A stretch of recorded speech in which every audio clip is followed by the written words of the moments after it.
Dr. Lois Vanderhoof.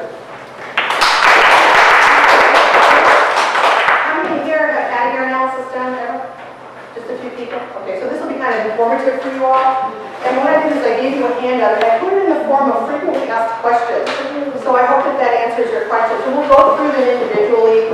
And if you do have questions, you know, shout me out here or just chat me up. I use hair analysis in my practice. It's something that I use as part of a screening process if it's warranted by the client. Not every client needs one, not every client wants one, but it's a wonderful tool in our interior and a lot of functional tests that we do in our office. So let's begin by talking about, you don't need my microphone, do you? No. So what is a hair analysis? Well, it's a test which measures the mineral content in your hair. Take a flyer, please. You got it? Oh, great. Okay. Oh, thank you. I appreciate it. Oh, wonderful. And it measures the mineral content in your hair. So when the results come back, we look on a scale, and there'll be minerals such as calcium, magnesium, and chromium, and potassium, and it gives how much of that mineral is in the hair. Now, the mineral content in the hair is reflective of the mineral content in your body's tissues. So there are storehouses of minerals in the tissues, and hair analysis is reflective of that. If there is deficiency in the hair analysis, then there may be a deficiency in your body stores. If there's an excess of mineral in the result of the hair analysis, you may have an excess in the body stores. For example, if you have low calcium on a hair analysis, you may have low tissue stores and need calcium. If you have an excess of copper on the hair analysis, you may need to decrease your copper in your tissue stores. In some tests, not all minerals exactly mimic what's in your body stores. And sometimes there is something called biounavailability, which means that your body may have a lot of it, but your body cannot access it. And so interpretation of a hair analysis by a professional is something that can be determined as which mineral is biounavailable, meaning it's biologically there, but it is unavailable for the body to utilize it in the chemical processes. So how is hair analysis performed? Well, one of those wonderful things about hair analysis is that, number one, it's non-invasive. You don't have to poke anybody with a needle, you don't have to jab anybody with anything, you don't have to lay them down or take their clothes off. All you have to do is take a little hair from the back of their head. So it's a wonderful test because you can do it on kids. It's not scary. Just take a little bit of hair and that's the test. The other thing about hair analysis that's really terrific is that hair lasts centuries. So it doesn't die. It's already dead. So when you do a hair analysis, it's reflective of what has gone on in the past. And take a little handout there, thanks. And sometimes they have gone back hundreds of years to look at people's hair by exhuming them and determining were they poisoned by arsenic, did they have mercury poisoning, did they have lead poisoning. So that's a wonderful part about hair analysis is that you can go back in time if you have that hair and find out what happened to that body. When we do a hair analysis, we take hair that's very close to the scalp, and about the first half inch is reflective of 30 days. The next half inch is reflective of about 60 days, because hair grows about a half an inch a month. So when clients come in, we really want about the last 30 to 40 days. So when we take the sample, we get it right up close to the scalp, cut off all the excess except for maybe about 1/2 inch, maybe 1/4 inch, 1/2 to 3/4 of an inch. So a small amount of hair, size of a teaspoon, is taken from the back of the head. Level of the ears down, because that is the most protected. When you have the crown of your head exposed to the elements, you can't have toxic metal buildup just from our atmosphere today. So the hair is taken from ears down. The hair should be clean. And we recommend people washing with a clarifying shampoo such as Johnson's Baby Shampoo. And we recommend the hair not be bleached, permed, straightened, or colored. Because sometimes those things can impart chemicals to the hair that the lab may misinterpret. For example, if you use Grecian Formula 44, there's a lot of lead in that. So that's going to elevate the lead levels on a hair sample. If you use Selsun Blue, there's a lot of selenium in that, because Selsun Blue is antifungal, and selenium is antifungal, so they put that in Selsun Blue. And when you shampoo with Selsun Blue, that selenium gets on the hair. If you don't get it out with the clarifying product, you're going to elevate your selenium levels, and it's a false value. Another thing is if you swim in a swimming pool, these algicides, they kill algae, and they use copper to do that. So you may have an elevated copper on your hair analysis if you're a swimmer and you're swimming in the pool and you're using an algicide in the pool. The other thing you want to use is stainless steel scissors. Make sure that the stainless steel scissors are not scissors made of iron or something other metal, because stainless steel is not going to impart any molecules of metals to your hair. So it's a small amount of hair, it's non-invasive, it's taken from the back of the head, from the level of the ears down, the nape of the neck, lasts for a long, long time. So it's a nice way to do a test. So why have one performed? Why should I do a hair analysis? Well, you can do a hair analysis for several reasons. Number one, you should have a hair analysis if you suspect you have a problem and nobody's finding out why. If you've been around and around to several doctors and they're trying to figure out what it is, what's going on, we don't know what it is, I would suggest trying a hair analysis. Because you get to look at the mineral stores of your body. In a few minutes, we'll talk about what those minerals do. You also may just want to know, for your own edification, your baseline minerals at this point in your life.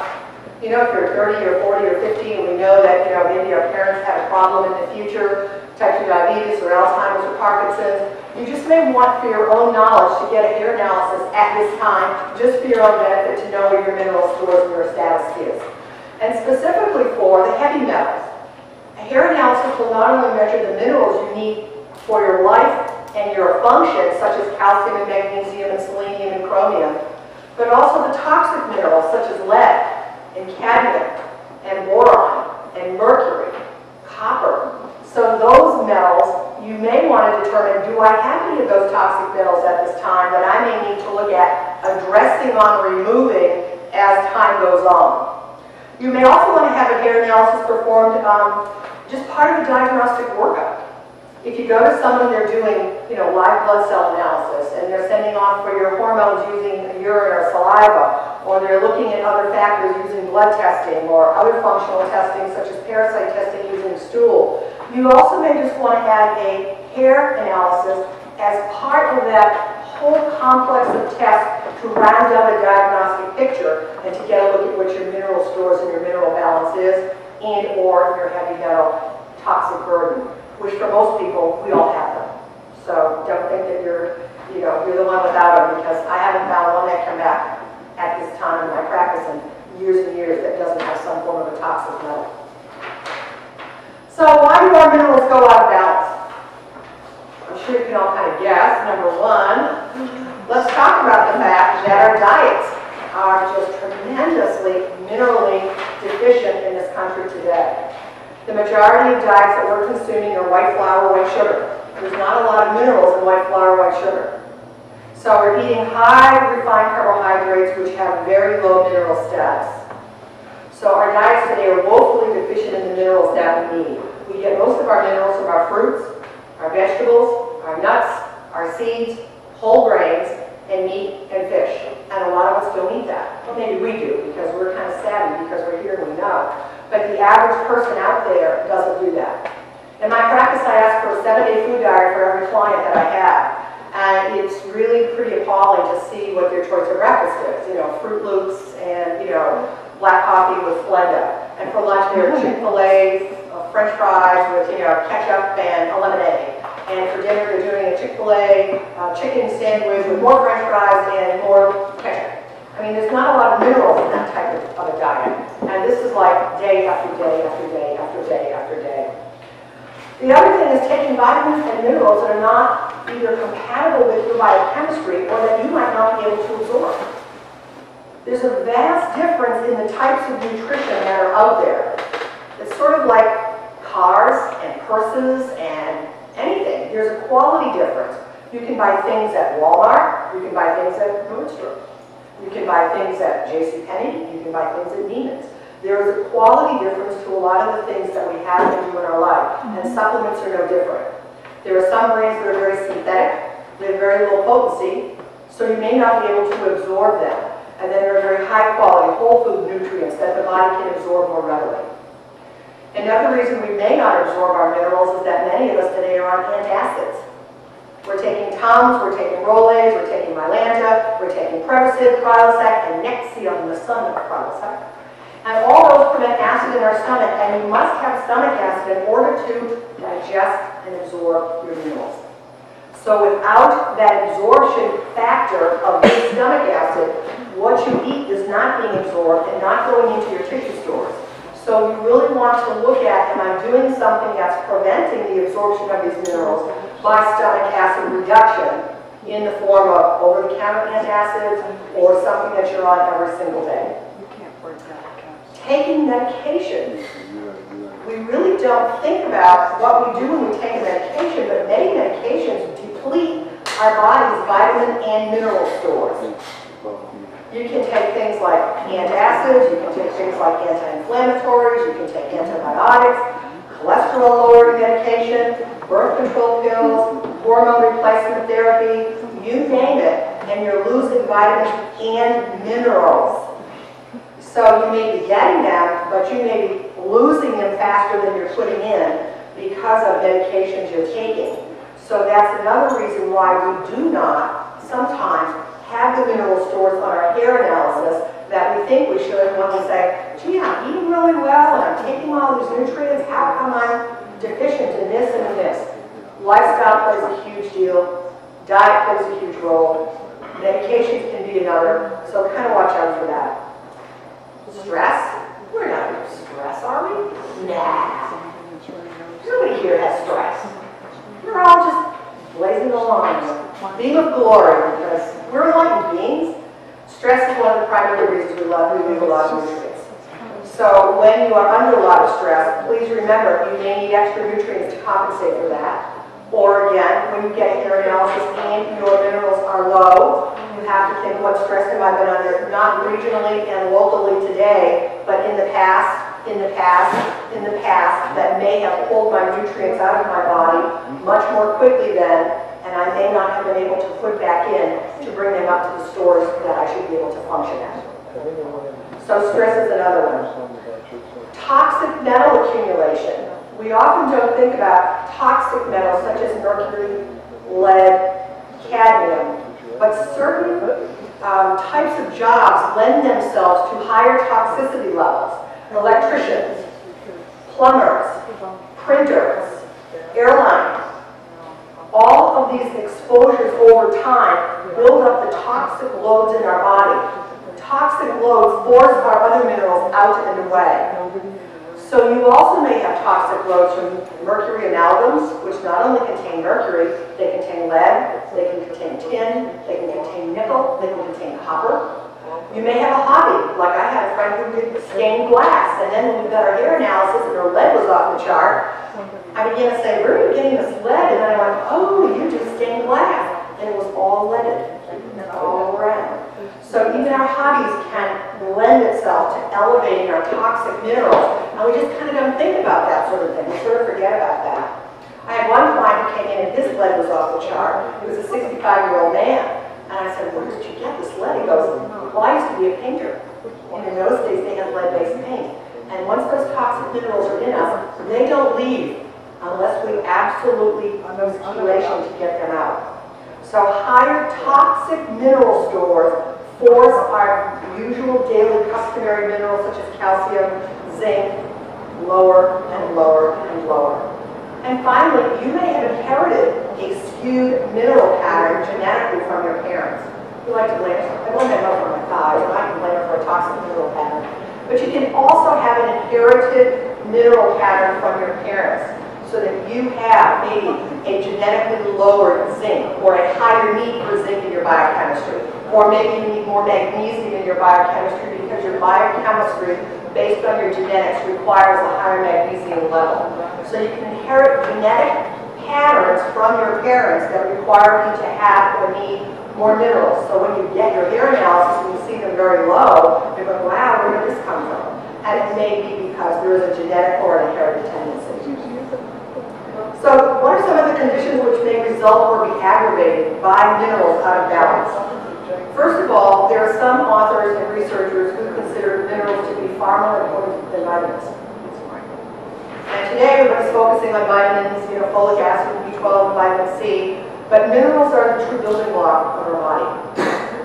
There is not a function in the body that does not require a mineral. not one. They're required for every body structure. Your muscles, your bones, your organs.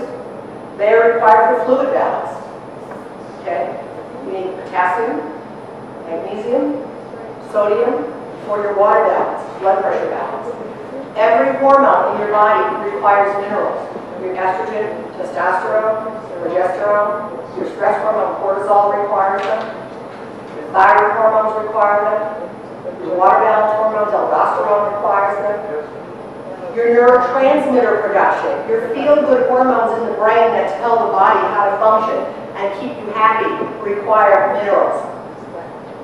They are cofactors for all your enzymes. You cannot make stomach acid. You cannot make any enzyme. The enzymes that break down your fat, the enzymes that break down your carbohydrates. You do not make any enzymes without minerals. You need zinc to make the insulin to help you handle your carbohydrates. So minerals truly are involved in every single biochemical process in our bodies, far more so than vitamins. They are key to health for every single system and every single function in the body, far more so than vitamins. An imbalance in your mineral ratios can be revealed by hair analysis, and this can lead to a manifestation of some problems, such as depression. Depression can be because you are out of balance with your minerals, and again, you're not making your neurotransmitters properly. And that's why they give people SSRIs, serotonin reuptake inhibitors, because it's a neurotransmitter, and they want it to stick around a little while. But what if you're not making enough to begin with, because your minerals are out of balance? Headaches. Headaches can be because of a reversed copper-zinc ratio. Copper can be very headache-producing, particularly PMS. So when copper is elevated and zinc is low, you may find that by reversing that or changing that mineral balance, giving extra copper, extra zinc, reducing the copper, your headaches may subside. Hypoglycemia, again, anything having to do with insulin and sugar balancing, you have to have zinc. You also need chromium to help you balance your sugar. So if your chromium is low or non-existent, you're not going to be able to handle sugars effectively. And you can have hypoglycemia, and also on the reverse side, hyperglycemia or too much blood sugar. Hypertension, you must have minerals for water balance, magnesium, potassium, sodium. All of these are essential in how the body handles water. And people usually talk about magnesium, sodium, and potassium, but magnesium has a huge impact on the way the water stays in the cell and not out in our tissues to elevate our blood pressure. Arthritis. You must have minerals to have healthy joints and joint fluid. You must have minerals to help make the ligaments that bind bones together. You must have minerals to help the joint capsule seal itself and stay strong. Without those minerals, calcium and magnesium, manganese especially, zinc, you will find that joints don't function as well, and you can end up with inflammation causing arthritis. Hair loss. What is hair made of? All hair is made of is minerals and a little protein. When you burn hair and it stinks really bad, what you're smelling is the sulfur in the hair. And when people come to me with hair loss, the first thing we look at is, what are you eating in your diet, and are you absorbing your minerals? And are you getting your proteins? Because from our protein, we also get our minerals. So, truly, hair loss for the first shot, we'll always investigate mineral imbalance. Anemia. What do you need for blood? Iron. If you're low in iron, you're not going to have strong blood, you're going to end up with anemia. You also need copper. A little bit of copper in there. Finally, thyroid. Thyroid imbalances love two minerals, selenium and iodine. You have to have them to function normally. When we do iodine testing in our office, not one test comes back normal. I've never found one normal female iodine test yet, except myself. We do that not on hair with the blood test. We don't check iodine on hair because we think it's not very important. Well, it's very important to be hypothyroid. Cardiovascular disease. They now are looking at heavy metals as a reason why you're experiencing more cardiovascular disease, because they're looking at the heavy metals as lining the blood vessels. They're finding their way into the middle of our blood vessels. Mercury, arsenic, lead, cadmium. And so one of the ways you can drop cardiovascular disease is by doing something called chelation, where they take those metals and they literally go in with a the protein, grab them, and excrete them through urine or through stool. And you can do IV chelation, you can do oral chelation, or some natural forms of chelation using diet therapy. But they're now finding heavy metals lining our arteries. And when that happens, the blood vessels don't function normally, and we end up with cardiovascular disease. Allergies. In order for you to make your immune system be strong against allergies, you must have minerals. Must have minerals. Emotional problems. That can go along with the way your brain functions. If you're not making your neurotransmitters, you can be depressed. If you're not balancing your blood sugar, you can be emotionally unstable because hypoglycemia can make you depressed, irritable, angry. And if you have low zinc, low chromium, guess what? You're not going to handle your blood sugar well. And if you're missing other minerals, you're not going to make your neurotransmitters as well. Digestive disturbances. Your entire digestive tract requires minerals to make the enzymes that help you digest your food. From the saliva in your mouth, to the stomach enzymes, to the gallbladder enzymes, to the pancreatic enzymes, all require minerals. If you're missing minerals, then your digestive enzymes may not be produced in the amount that you need for the food that you consume. They may be missing. When we do stool samples, we check on chymotrypsin, which is a pancreatic enzyme, and many of my clients are low. When we start to give them minerals, that evens out and normalizes. Skin rashes, also, again, you need minerals to help your skin stay healthy. You need minerals to help enzymes help your body digest your food so you don't produce a food allergy that can cause a skin rash. Autism, we all are kind of aware of the connection between thimerosal, which is in certain shots, including flu shots still today, and the incidence of autism. In the olden days, when people made hats, they would use mercury to do a process in hat making. And these people would end up with what we call today autism, but in those days it was called the Mad Hatter's disease. So Alice in Wonderland, the Mad Hatter, at the tea party, it was kind of goofy. That is called the Mad Hatter's disease. These people flapping their hands and making circles and spinning around just like many autistic kids are from an overdose of mercury. And they get it from their shots. ADD, ADHD, we find that there is a mineral imbalance with these kids. Sometimes they're very high in copper, sometimes they're very high in lead, sometimes they're high in mercury, and very often low in helpful minerals like chromium and zinc and selenium and magnesium. Anger impulses, we find kids with very elevated lead. Lead can be very contributory to anger issues. Prostate disorders, you have to have zinc to have a healthy prostate. Zinc is the storage site, prostate is the storage site for zinc in the body from men.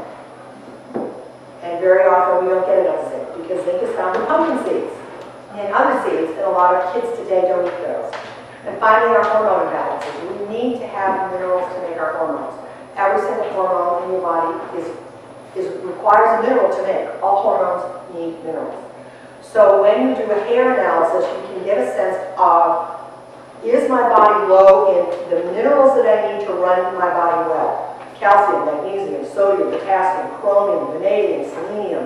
What is it that my body needs so that I can give it the best quality minerals at the right ratios to run my body?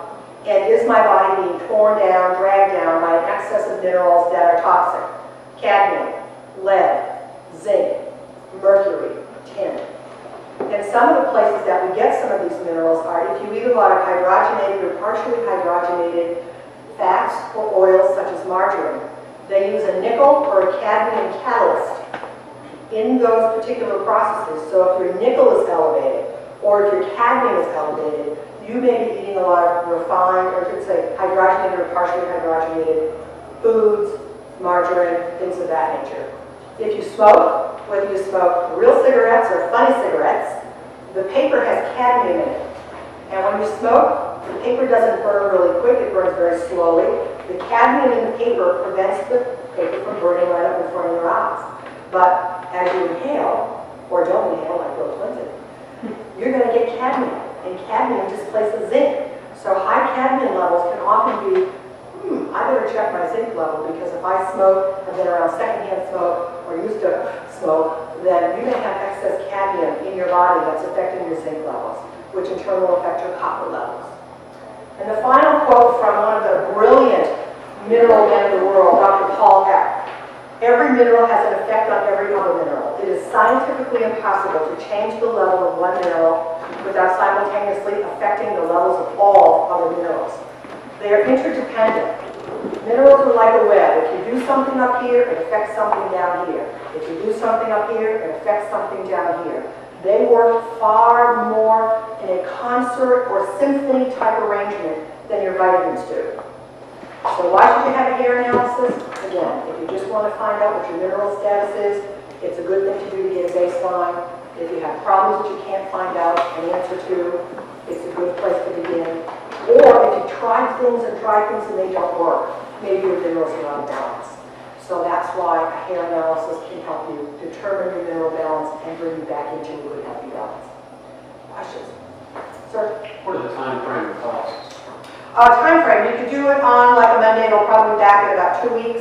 I've seen them as low as $75 and as much as $200. And our offers are about $115. You know, if you color your hair, how many weeks or months would you have to wait before you had that test? I usually ask that my clients wait 2 months because that gives me an inch of uncolored hair and I'll only use the first half inch.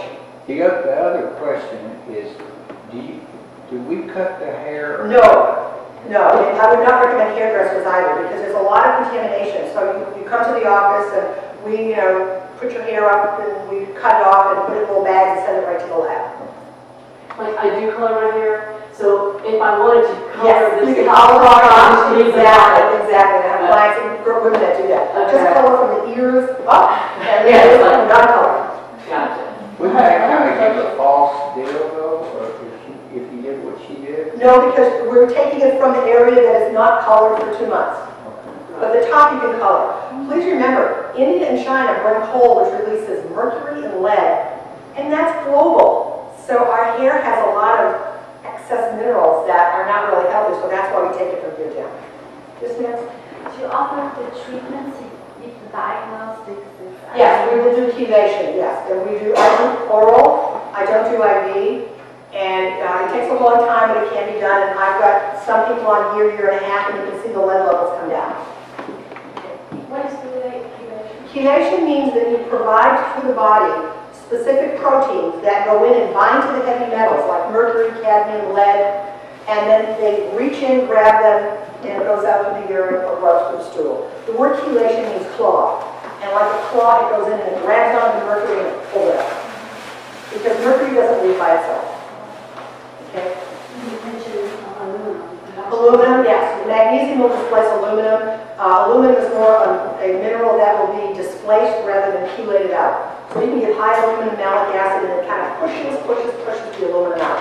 And aluminum is one that's mercury, lead, and aluminum, and cadmium are the four most pervasive heavy metals in our society. So, What if you're lacking some mineral? Do you guys treat for that? yes, we can do that. Do you have some other stuff? Can I answer that? You're telling me to wrap up. So I'll be outside and I'll answer all your questions. Thank you all so much. Next speaker is ready.